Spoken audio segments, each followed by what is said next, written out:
여러분 안녕하십니까? 이어서 강원 뉴스입니다. 지역 경제를 살리겠다는 취지로 지역 화폐 발행이 확대되고 있습니다. 강원도 내에서도 10개 시군이 발행 중이고 2개 지자체가 새로 도입할 계획인데요. 지역 화폐 발행 규모가 얼마인지 어떤 효과가 있을지 알아봅니다. 보도에 홍한표 기자입니다. 손님이 정육점에서 고기를 주문하고 내민 건 지역 화폐인 태백사랑 상품권입니다. 10만 원권 상품권을 5% 할인된 9만 5천 원에 구입할 수 있고 3%인 3천 원이 바로 적립되니 상품권 쓰는 재미가 쏠쏠합니다. 태백사랑 상품권 구입할 때 5% DC를 받고 또 저한테 또 3%씩 이렇게 적립이 돼요. 그래서 나중에 포인트로 이렇게 쓸 수 있으니까. 상인들도 수수료가 전혀 없고 지역 내에서만 쓸 수 있으니 크게 반깁니다. 카드는 수수료도 많이 나가고 그러니까는 요거는 딱 현금이나 마찬가지래요. 지난 1999년 태백시를 시작으로 강원도 내 10개 시군에서 지역 화폐를 쓰고 있습니다. 강원도도 2016년부터 발행해 현재까지 720억 원어치를 팔았습니다. 영월군은 이달 안에, 강릉시는 늦어도 내년 초까지 발행할 예정입니다. 최근에는 체크카드 형태로 발급하거나 아예 ICT와 결합해 페이 형태로 쓸 수 있도록 편의성을 높였습니다. 현재 저희가 추진하고 있는 방침은 기존에 저희들이 현금 카드를 쓰는 업체하고 동일하게 사용할 수 있습니다. 별도의 가맹점 모집은 필요가 없고. 정부에서 지역 화폐 발행액의 4%를 지원해 주는데 발행액이 크게 늘고 있습니다. 지난해 발행된 규모는 3,700억 원 정도. 지역 화폐는 올해 전국적으로 발행액이 2조 3천억 원에 달할 정도로 급증하고 있습니다. 지역 화폐는 다른 지역으로의 유출이 없기에 지역 내 소비를 촉진시킬 수 있습니다. 산천어 축제에서 상품권을 내주는 화천군 등 전국 곳곳에서 지역 경기 활성화 효과를 톡톡히 보고 있습니다. 그 지방 주민들이 그 지역에서 소비를 할 수 있게 함으로써 지역 경제를 활성화시킬 수 있는 요인이 될 것입니다. 이 때문에 이미 지역 화폐를 도입한 지자체도 발행 규모를 확대할 계획입니다. 내년부터는 마케팅 차원에서 그 유통 방법을 획기적으로 개선해서 100억 정도로 목표로 해서 지역 경제에 도움도 주고. 지자체는 지역 경제 활성화를 위해 온라인이나 대형 유통업체의 사용을 제한하고 정부에서도 내년에는 3조 원대로 발행을 늘린다는 계획입니다. MBC 뉴스 홍한표입니다. 강원 출신 작가들이 참여한 강원국제예술제가 홍천에서 열리고 있습니다. 군사시설로 이용됐던 탄약 정비 공장이 전시 공간으로 바뀌어 전쟁과 분단의 아픔을 예술의 세계로 승화하고 있습니다. 김상훈 기자가 다녀왔습니다. 40년 동안 전방 부대에 보낼 탄화를 정비했던 홍천 탄약 정비 공장이 예술 전시 공간으로 재탄생했습니다. 삭막했던 군사기지 공장 벽면은 총알 대신 물감으로 새로운 벽화의 작품 무대가 됐습니다.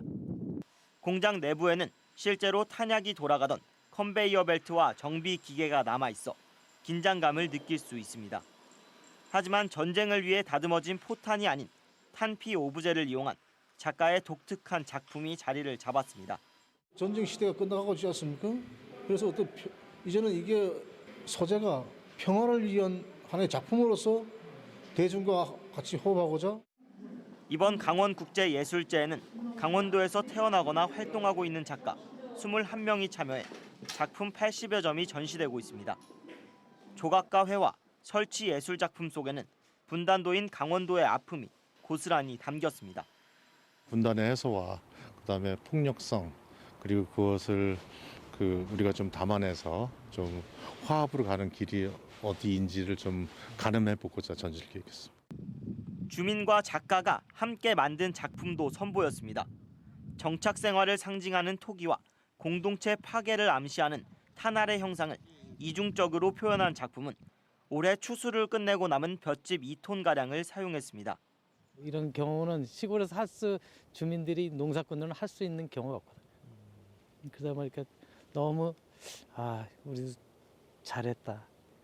자유와 관용의 딜레마라는 주제로 열린 올해 강원국제예술제는 홍천미술관과 옛 탄약 정비 공장 일원에서 다음 달 3일까지 계속됩니다. MBC 뉴스 김상훈입니다. 민주노총과 정의당 등 도내 10개 사회단체와 정치권으로 구성된 강원 연석회의가 오늘 강원도청 앞에서 민중대회를 열고 11대 요구안을 발표했습니다. 요구안에는 비정규직 철폐와 농민수당 조례 제정, 선지원 후추첨 고교 배정 방식 철회와 레고랜드 백지화 등이 담겼습니다. 이들은 문재인 정부와 여당이 적폐 청산과 사회 불평등 해소에 역주행하고 있다며 오는 30일 전국 민중대회에 참가하는 등 11대 요구안이 실현될 때까지 투쟁하겠다고 밝혔습니다.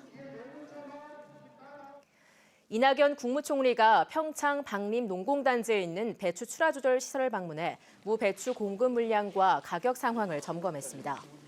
이 총리는 이 자리에서 관계자들에게 김장철마다 반복되는 무, 배추와 양념류의 가격 문제를 안정화시킬 수 있는 방안을 마련하고 점점 김장하는 가구와 김치 소비가 줄어드는 상황에 맞게 유통 시스템도 바꿔야 한다고 당부했습니다. 평창 배추 출하 조절 시설은 고랭지 무 배추의 적절한 수매와 방출을 통해 가격 안정을 도모하기 위해 지난 2014년 전국 최대 규모로 건립됐습니다. 오늘 춘천 송암 스포츠타운에서 올해 마지막 홈경기를 치른 강원FC가 대구FC에 2대4로 졌습니다. 후반 초반까지 0대3으로 뒤지던 강원은 최치원과 이호인의 만회골로 1점 차로 추격했지만 후반 추가 시간 대구가 한 골을 더 터뜨리면서 반전의 불씨를 살리지 못했습니다. 이로써 강원은 리그 6위로 한 단계 내려가 이번 시즌 마지막 경기인 다음 달 1일 전북 현대전 결과와 상관없이 3위까지 주어지는 아시아 챔피언스리그 진출이 어렵게 됐습니다. 제17회 원주 치약 마라톤 대회가 오늘 원주 종합운동장 일원에서 개최됐습니다. 원주시와 원주 MBC가 주최하는 이번 대회는 가족 연인과 함께 즐기는 힐링 레이스를 주제로 전국의 마라톤 동호인 등 1,500여 명이 참가해 자신과의 싸움을 벌였습니다. 하프코스와 10km, 5km 등 3개 종목으로 종합운동장을 출발해 단구 사거리와 영서고, 강변로 등 정해진 반환점을 돌며 열띤 레이스가 펼쳐졌습니다. 프로농구 원주 DB가 주전들의 잇따른 부상에도 3연승에 성공하며 선두 SK를 바짝 추격하고 있습니다.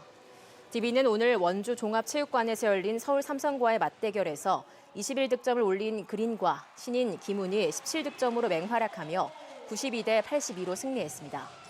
DB는 다음 달 4일까지 휴식기를 가진 뒤 부상에서 복귀하는 선수들과 함께 선두 탈환에 나섭니다. 2017년 현재 강원도의 10인 이상 제조업체는 1,000개로 10년 전보다 37% 늘어난 것으로 나타났습니다. 강원지방통계지청에 따르면 같은 기간 전국 평균 증가율은 18.8%로 강원도가 훨씬 높았습니다.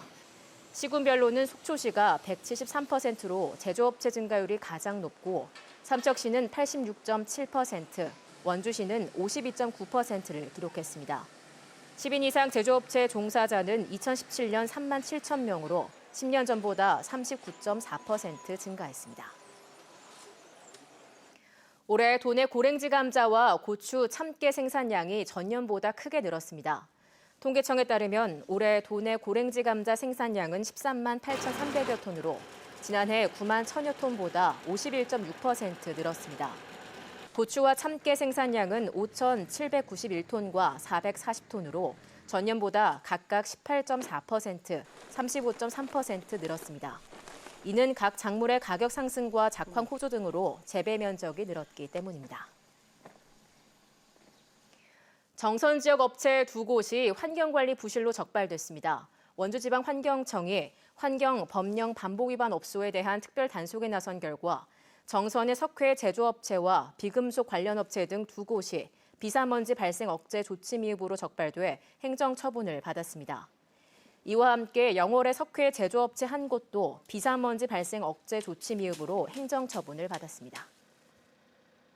뉴스를 마칩니다. 고맙습니다.